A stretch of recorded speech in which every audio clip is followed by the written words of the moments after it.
ताजी आपसे एक सवाल है। कल जो राहुल गांधी ने जो पीएम मोदी को नौटंकीबाज बोला, इसे आप किस रूप से देखते हैं और क्यों बोला गया है? दरअसल क्या है, कहावत है, युद्ध खड़ा हो सामने और भी बस हो भी, पर योद्धा सोचता होता है और भी। उन्होंने सत्य ही कहा है, यही सच्चाई है वर्तमान समय की। माननीय प्रधानमंत्री डकैती करते हैं, जुमलेबाजी करते हैं, झूठ बोलते हैं, धोखाधड़ी करते हैं, देशवासियों से ठगी करते हैं और झांसेबाजी करते हैं। बताइए उन्होंने कौन सा गुनाह कर दिया कि कोरोना काल चल रहा है।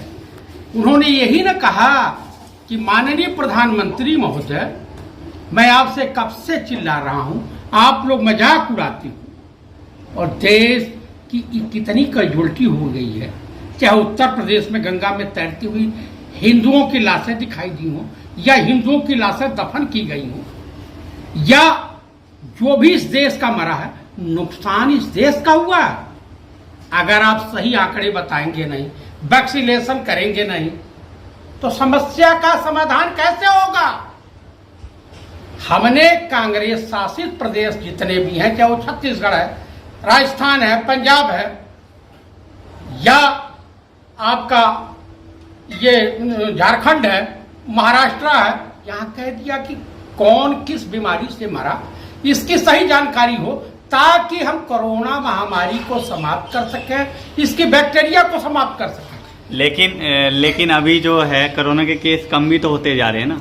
आप उसको नहीं समझ रहे हैं। इस देश में उन्होंने कहा कि लॉकडाउन एकदम इसके लिए बहुत बड़ा कारगर उपाय है, लेकिन इसके नुकसान भी हैं। मानिए लॉकडाउन पूरे देश में आपने लगा दिया, तो पूरे देश के कल कारखाने, दुकानें, मार्केटें बंद हो जाती हैं। तो उसके बारे में आपको सोचना होगा। आप इसकी रफ्तार को वैक्सीनेशन से रोक सकते हैं, इलाज से रोक सकते हैं, और तमाम तरह के उपायों से रोक सकते हैं, लेकिन वैक्सीनेशन बहुत जरूरी है। आप जिस तरह से, जिस धीमी रफ्तार से इस देश में वैक्सीनेशन हो रहा है, उससे ये आभास होता है कि 2024 तक इस देश में वैक्सीनेशन की कार्रवाई पूरी होगी। जबकि एक साल के अंदर अमेरिका, कनाडा, ब्रिटेन, फ्रांस और तमाम देशों ने एक साल के अंदर अपने देश से कोरोना महामारी को समाप्त कर दिया। ठीक है, हमारे देश की आबादी 1 करोड़ मतलब 150 करोड़ के करीब है, लेकिन सवाल यह है कि आप वैक्सीनेशन को आप बढ़ाइए हर जगह, तभी नहीं समस्या का समाधान होगा। इस देश की अर्थव्यवस्था लगभग ये देश आर्थिक रूप से दिवालिया हो चुका है। ये इस देश में लफाजबाजी चल रही है। क्या जरूरत थी 5 स्टेट का चुनाव कराने की?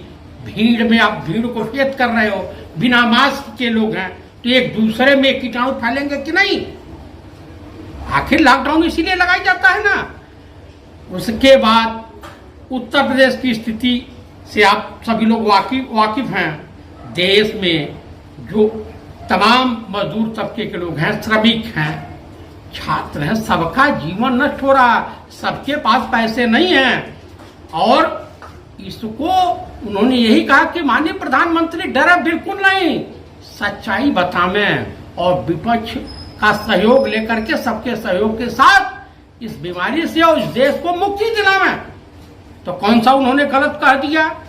मैं अपने सभी देशवासियों से अनुरोध करता हूं कि क्या कारण है कि आज भी लगभग 52-54 साल हो गए पंडित नेहरू को स्वर्ग सिधारे, लेकिन उनके थ्योरी से घबराती है, उनका विरोध करने से घबराती है ये संघी मानसिकता वाले भाजपाई नेता हो या आरएसएस वाले।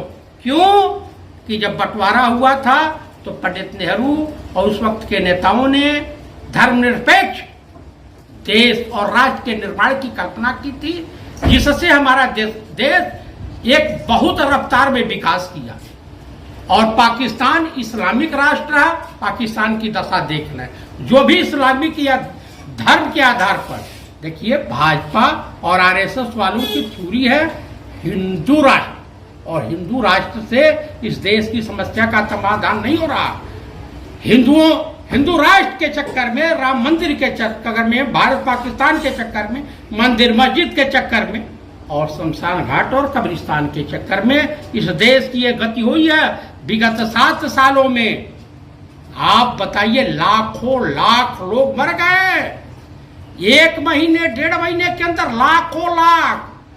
जो अमेरिका का अखबार लिखा है वो गलत नहीं लिखा है। अगर अपने देश के ईमानदार पत्रकारों से सर्वे करवा लिया जाए तो मोदी जी को सच्चाई सामने आ जाएगी। मोदी जी क्या हकीकत है जो राहुल गांधी बोल रहे हैं वही सत्य है या गलत है? राहुल गांधी सत्य के साथ है। राहुल गांधी जो बोल रहे हैं यही देश की सच्चाई है, यही हकीकत है। आज नहीं तो कल या 10 दिन बाद देशवासियों को राहुल गांधी समझ में आने लगेंगे। राहुल गांधी पढ़े लिखे हैं। ये बताइए, जो भी गलती होती है कोरोना महामारी के लिए राहुल गांधी जिम्मेदार है, प्रियंका गांधी जिम्मेदार है, जयप्रकाश चतुर्वेदी जिम्मेदार है, आरपीएन सिंह जिम्मेदार हैं, सोनिया गांधी जिम्मेदार हैं, या तारिक अनवर जिम्मेदार हैं, सलमान खुर्शीद जिम्मेदार हैं, विनय कुमार पांडे जिम्मेदार हैं, श्याम सुंदर सिंह धीरज जिम्मेदार हैं, पूरी कांग्रेस पार्टी जिम्मेदार है, पंडित नेहरू जिम्मेदार हैं। इस दिन सनातन धर्म वालों ने अपनी मूर्खता को त्याग करके और फिर जिस रास्ते पर हमारे पूर्वज चलते थे उस रास्ते पे चलने लगेंगे तो ये देश खुशहाल हो जाएगा, मजबूत हो जाएगा और इस देश वाकई विश्व गुरु के स्तर पे खड़ा हो जाएगा। ये देश धर्मनिरपेक्ष है और धर्मनिरपेक्ष ही रहेगा, चाहे आरएसएस या बीजेपी कुछ भी खोल ले। यहाँ कहावत है कि सनातन धर्म त्याग और तपस्या के लिए मशहूर है, करुणा के लिए मशहूर है, अपने दयालु स्वभाव के लिए मशहूर है, वसुधैव कुटुंबों के लिए मशहूर है। इस्लाम में जो है ये कहावत है कि जिसके पास ईमान नहीं वो मुसलमान नहीं। क्रिश्चियन में है कि प्रेम, भावना, भाईचारा जिसके अंदर नहीं है वो ईसाई नहीं, वो क्रिश्चियन नहीं। और जिसके अंदर सेवा भाव और समाज की रक्षा करने की हिम्मत नहीं है वो व्यक्ति सिख नहीं कहला सकता, सिख हो ही नहीं सकता। तो ये देश तमाम लोगों के आचार विचार संस्कार से बना है। अरे पंडित नेहरू बिरले पैदा होते हैं इस देश में। इसी के साथ मैं देशवासियों से अनुरोध करता हूँ, कृपया आप लोग अपने पूर्वजों के बताए रास्ते पर चलें, अपने पड़ोसी की मदद करें, अपना ख्याल रखें, अपने परिवार का ख्याल रखें, सोशल डिस्टेंसिंग का पालन करें, मास्क वगैरह लगाएं, आत्मनिर्भर बने। आत्मनिर्भर भारत तो पहले से ही है, इंदिरा जी ने कर ही दिया था। लेकिन उसके बाद आपसी भाईचारा, गंगा जमुनी तहजीब को बरकरार रखें और तथा ये ध्यान रखें, ये भगवाधारी नकली साधु चाहे राम रहीम हो, आशा रमवा हो, चिन्मयानंदवा हो, योगी आदित्यनाथ हो या रामदेवबा हो, इस टाइप के जितने लोग मिलते हैं या आरएसएस वाले या बीजेपी वालों का बहिष्कार करो, तभी इस देश का कल्याण होगा। और आओ चलो हम लोग फिर देश को मजबूत करें, कांग्रेस के साथ चलें। आप लोग इस चैनल को अधिक से अधिक मात्रा में सब्सक्राइब करें, शेयर करें और अपनी प्रतिक्रिया दें और लाइक करें। इसी के साथ नमस्कार।